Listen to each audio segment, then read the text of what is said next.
Boba Fett is back. The plot thickens as Mando and Grogu reach Tython, but they aren't the only ones.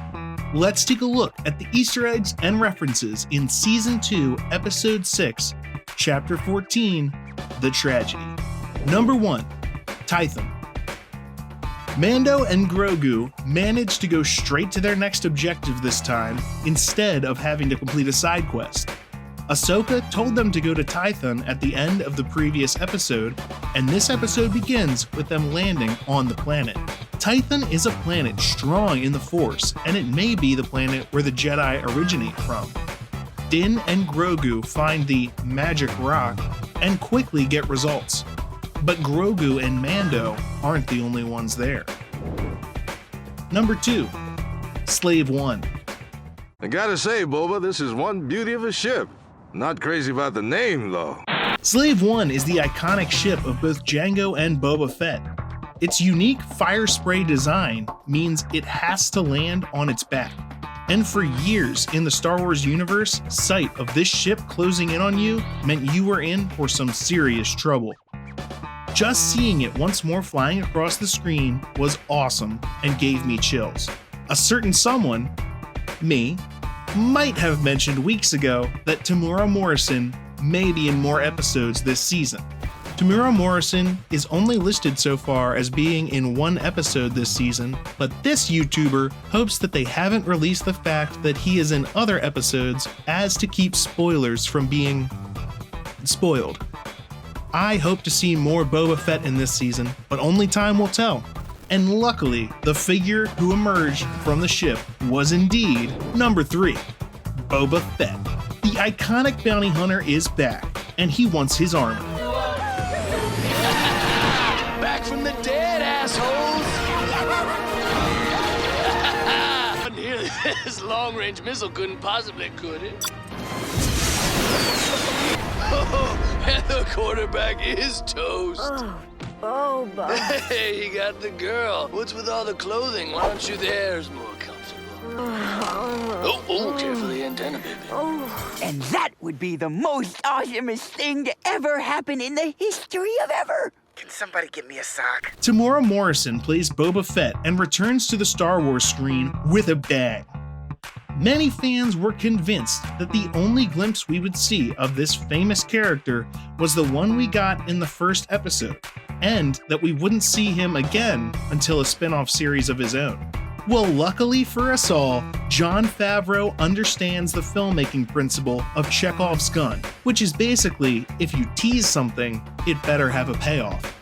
This is something the sequel trilogy was sorely lacking for a number of reasons, but it's nice to see things hinted at earlier in this story paid off later in it. Speaking of which, Boba Fett isn't alone. Number 4. Fennec Shan. Fennec Shan, played by Ming-Na Wen, is an Imperial sharpshooter and part of a failed bounty on Tatooine that Din Djarin was involved in the first season. She was left for dead, but at the end of the episode, we see someone walk up to her. We see a boot. Many theorized that this was Boba Fett, and that has now been confirmed. Referencing his own ordeal with the Sarlacc, Boba reveals that she is not the first to be left for dead on the sands of Tatooine, and that she now owes allegiance to him. Everyone finally agrees to work together just when the Empire shows up. Number 5. Explosive Ordnance Trooper. When the Stormtroopers attack, they are pretty much useless. Don't get me wrong, they are going up against Din Djarin, Boba Fett, and an Imperial assassin, but still, they get wrecked. One nice bit to see was a trooper with yellow markings on his armor setting up and deploying mortars. As far back as the Clone Wars, troopers with yellow markings were specialized in using explosive ordnance. Even if I wish the Stormtroopers were a bit more effective overall, it's still cool to see references like that. Number 6. Dark Troopers. Hinted at in Episode 4 of Season 2, the Dark Troopers are deployed and they capture Baby Yoda, Grogu. There have been several different types of Dark Troopers in the expanded universe. These look to be advanced combat droids rather than some type of cyborg, but we will have to wait and see their full combat capabilities as they arrive and depart with Grogu without getting into a fight. Unfortunately, this means the Empire has captured Grogu, making this the tragedy referenced in the episode title. Number 7. Boba's armor. Mando's ship, the Razor Crest, is destroyed by Moff Gideon. The only thing to survive is Mando's Beskar spear, which Ahsoka gifted to him in the previous episode, and Boba Fett's armor. Boba's armor survives in part because Boba Fett retrieves it from the ship before it is destroyed and starts to put it to incredibly effective use against the stormtroopers. After the battle, Boba shows Din the armor's records, which shows it was gifted to his father, Jango, for helping during the Civil War. Din declares that it makes them foundlings and that the armor is rightfully Boba Fett's. Furthermore, Boba Fett reveals that since he made the promise to get the armor in return for keeping Grogu safe, he is now indebted to Din Djarin until they can return Grogu to safety. Boba has joined the team. Number 8. Rounding up a posse. The episode ends with Din Djarin returning to Navarro to talk to Gina Carano's character, Cara Dune. She has become an official marshal for the New Republic, and one of her first acts will be to help Din Djarin break Bill Burr's character Mayfield out of prison. They need him to help them find Moff Gideon and save Grogu. Hopefully, Cara Dune and Mayfield aren't the only help Mando will be rounding up, as he does have other allies. Ahsoka could help. Bo-Katan is still after the Darksaber, which Moff Gideon has. And there is still the clan that raised Mando, the Children of the Watch. I would love to see them interacting with Boba Fett.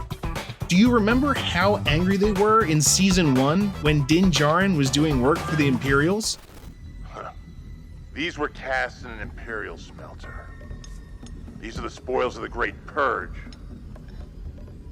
The reason that we live hidden like sand rats. Our strength was once in our numbers. Now we live in the shadows and only come above ground one at a time. Our world was shattered by the Empire, with whom this coward shares tables.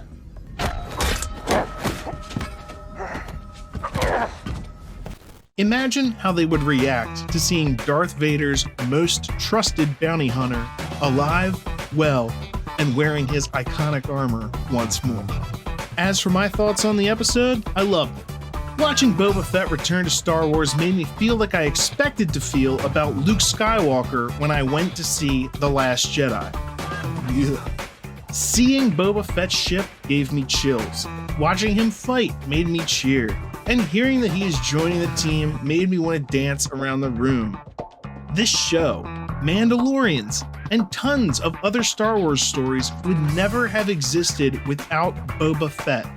And I know I am not alone loving seeing him back in action. I am excited to see where this show will go from here, and I absolutely love that it is drawing on as much of Star Wars' rich 40-year history as it is. What did you think of the episode? Were there Easter eggs or references that I missed? Tell me in the comments below.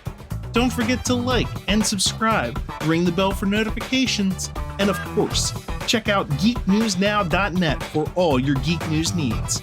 Geek news fueled by the fans.